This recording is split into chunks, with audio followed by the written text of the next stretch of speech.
I conducted a literature search using two databases, PubMed.gov and Science.gov, to identify all articles published after 2005 related to the Visian ICL from STAR Surgical.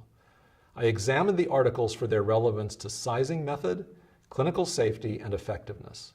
And the references cited in each of those articles, I also searched for additional relevant publications. There are 8 clinical studies containing information on EVO Visian ICL, which brings the addition of a 360 micron central port to the lens. These studies include data on 1,291 eyes, followed for up to 5 years, and they describe a 0 incidence of asymptomatic anterior subcapsular opacity, visually significant cataract, pupillary block, and pigment dispersion glaucoma. The Shiratani preclinical study concluded that placing a hole in the center of the optic appears to prevent the development of secondary cataract. The mechanism of this cataract prevention is considered to be related to aqueous humor circulation. There are 3 main factors which contribute to cataract development. The patient-related factors include patient age and refractive status. The association of increasing cataract with age is expected, with very large relative risk with advancing age. Surgeon-related factors include surgical trauma to the lens, noted in the operating room, and early onset cataract related to surgical trauma, which is noted within the first 3 months postoperatively.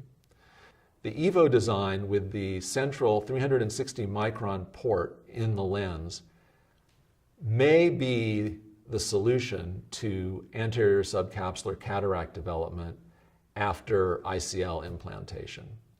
That central port design allows a more physiologic flow of aqueous over the anterior surface of the lens.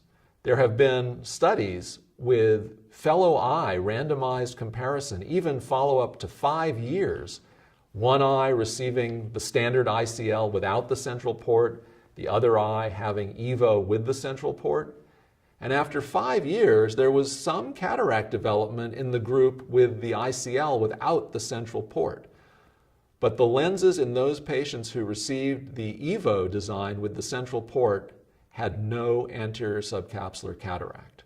Now, early on in the development of this design, some animal studies were done looking specifically at changes in the crystalline lens following implantation of the ICL versus EVO. And what those studies showed was that with EVO, there was a more physiologic flow of aqueous over the surface of the crystalline lens, and there was no cataract development in those animals that had the central port design EVO lens. So those were highly suggestive studies indicating that perhaps having a central port was protective against the development of cataract. In summary, at the time of my meta-analysis, the peer-reviewed literature reported 0 incidence of cataract requiring surgical intervention with EVO Visian ICL. To perhaps prevent ASC, adhere to careful patient selection, meticulous surgical technique, and consistent postoperative monitoring, both immediately after surgery and during regular follow-up examinations.